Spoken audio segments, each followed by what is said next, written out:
happy to join with you today in what will go down in history as the greatest demonstration for freedom in the history of our nation.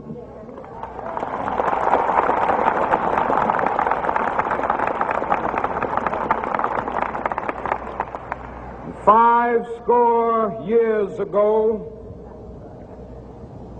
a great American in whose symbolic shadow we stand today signed the Emancipation Proclamation. This momentous decree came as a great beacon light of hope to millions of Negro slaves who had been seared in the flames of withering injustice. It came as a joyous daybreak to end the long night of their captivity. But 100 years later, the Negro still is not free. 100 years later, the life of the Negro is still sadly crippled by the manacles of segregation and the chains of discrimination. 100 years later, the Negro lives on a lonely island of poverty in the midst of a vast ocean of material prosperity. 100 years later, the Negro is still languished in the corners of American society and finds himself in exile in his own land. And so we've come here today to dramatize a shameful condition. In a sense, we've come to our nation's capital to cash a check. When the architects of our republic wrote the magnificent words of the Constitution and the Declaration of Independence, they were signing a promissory note to which every American was to fall heir. This note was a promise that all men, yes, black men as well as white men, would be guaranteed the unalienable rights of life, liberty, and the pursuit of happiness. It is obvious today that America has defaulted on this promissory note insofar as her citizens of color are concerned.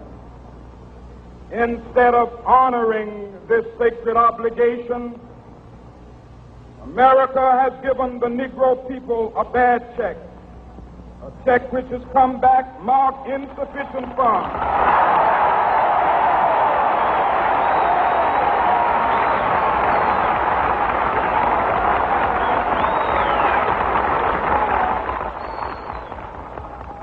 But we refuse to believe that the Bank of Justice is bankrupt.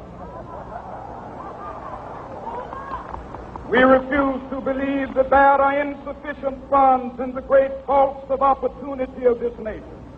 So we've come to cash this check, a check that will give us upon demand the riches of freedom and the security of justice.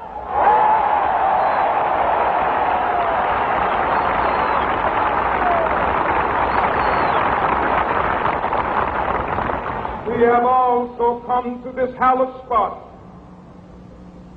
to remind America of the fierce urgency of now. This is no time to engage in the luxury of cooling off or to take the tranquilizing drug of gradualism.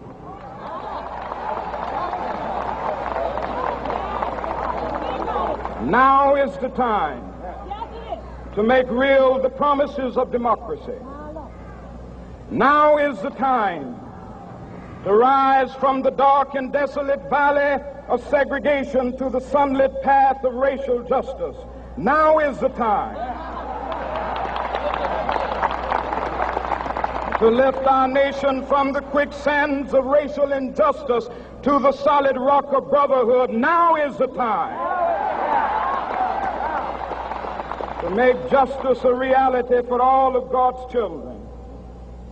It would be fatal for the nation to overlook the urgency of the moment.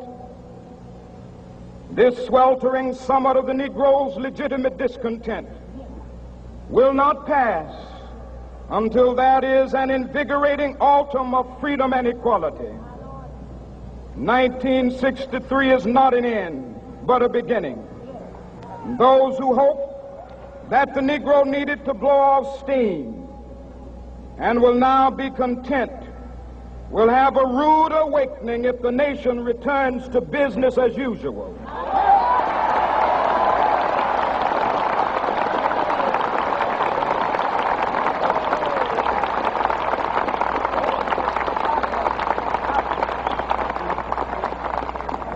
There will be neither rest nor tranquility in America until the Negro is granted his citizenship rights.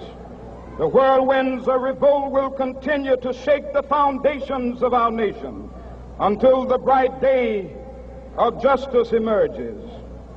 But that is something that I must say to my people who stand on the warm threshold which leads into the palace of justice.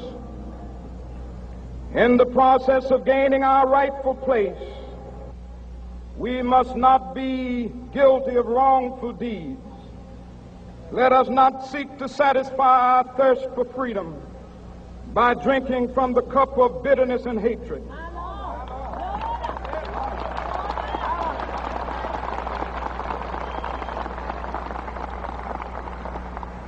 We must forever conduct our struggle on the high plane of dignity and discipline. We must not allow our creative protests to degenerate into physical violence.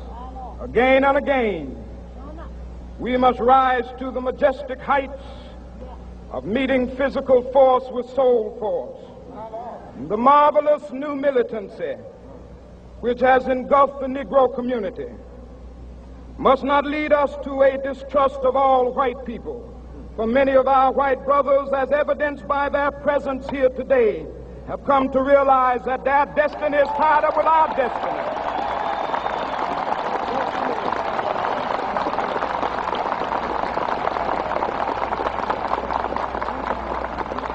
And they have come to realize that their freedom is inextricably bound to our freedom.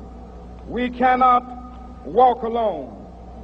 And as we walk, we must make the pledge that we shall always march ahead.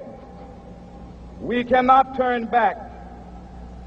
There are those who are asking the devotees of civil rights, when will you be satisfied? We can never be satisfied as long as the Negro is the victim of the unspeakable horrors of police brutality. We can never be satisfied as long as our bodies, heavy with the fatigue of travel, cannot gain lodging in the motels of the highways and the hotels of the cities.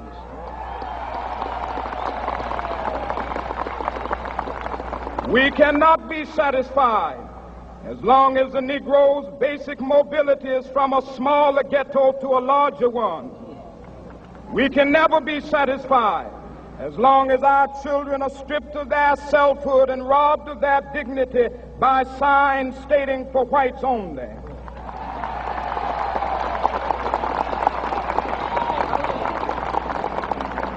We cannot be satisfied as long as a Negro in Mississippi cannot vote and a Negro in New York believes he has nothing for which to vote.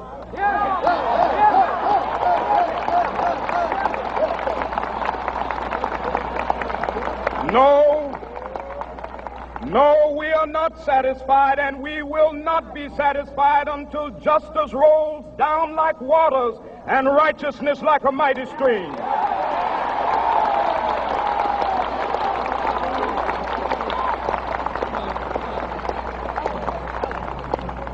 I am not unmindful that some of you have come here out of great trials and tribulations. Some of you have come fresh from narrow jail cells. Some of you have come from areas where your quest for freedom left you battered by the storms of persecution and staggered by the winds of police brutality. You have been the veterans of creative suffering. Continue to work with the faith that unearned suffering is redemptive. Go back to Mississippi. Go back to Alabama. Go back to South Carolina. Go back to Georgia. Go back to Louisiana. Go back to the slums and ghettos of our northern cities. Knowing that somehow this situation can and will be changed. Let us not wallow in the valley of despair. I say to you today, my friend,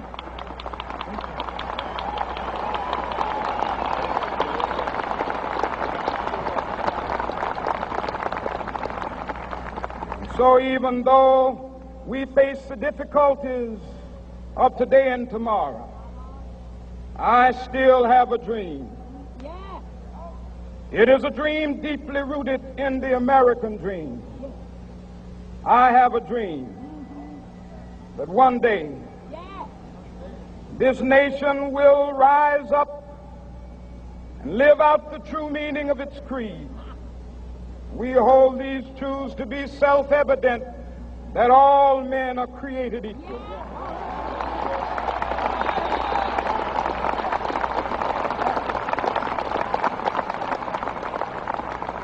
I have a dream that one day on the red hills of Georgia, the sons of former slaves and the sons of former slave owners will be able to sit down together at the table of brotherhood.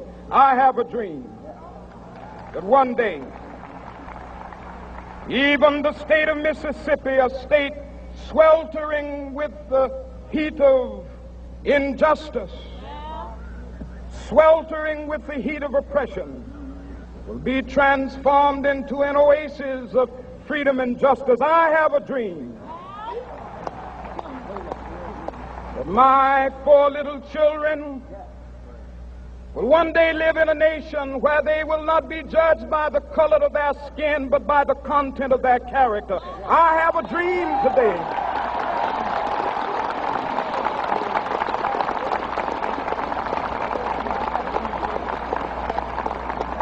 I have a dream that one day down in Alabama, with its vicious racists, with its governor having his lips dripping with the words of interposition and nullification, one day right there in Alabama, little black boys and black girls will be able to join hands with little white boys and white girls as sisters and brothers. I have a dream today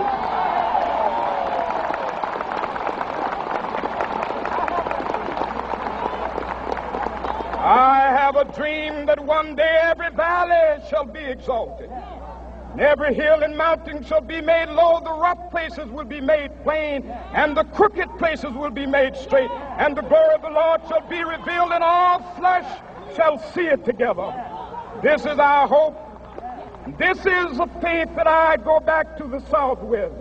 With this faith, we will be able to hew out of the mountain of despair a stone of hope. With this faith, we will be able to transform the jangling discords of our nation into a beautiful symphony of brotherhood. With this faith, we will be able to work together, to pray together, to struggle together, to go to jail together, to stand up for freedom together, knowing that we will be free one day. This will be the day. This will be the day when all of God's children will be able to sing with new meaning, my country, tears of thee. Sweet land of liberty, of thee I sing. Land where my fathers died, land of the pilgrim's pride. From every mountainside, let freedom ring. And if America is to be a great nation, this must become true. And so let freedom ring. From the prodigious hilltops of New Hampshire, let freedom ring. from the mighty mountains of New York. Let freedom ring from the heightening Alleghenies of Pennsylvania. Let freedom ring from the snow-capped Rockies of Colorado. Let freedom ring from the curvaceous slopes of California. But not only that, let freedom ring from Stone Mountain of Georgia. Let freedom ring from Lookout Mountain of Tennessee. Let freedom ring from every hill and molehill of Mississippi, from every mountainside. Let freedom ring, and when this happens, and when we allow freedom ring, when we let it ring from every village and every hamlet, from every state and every city, we will be able to speed up that day when all of God's children, black men and white men, Jews and Gentiles, Protestants and Catholics, will be able to join hands and sing in the words of the old Negro spiritual, free at last, free at last. Thank God Almighty, we are free at last.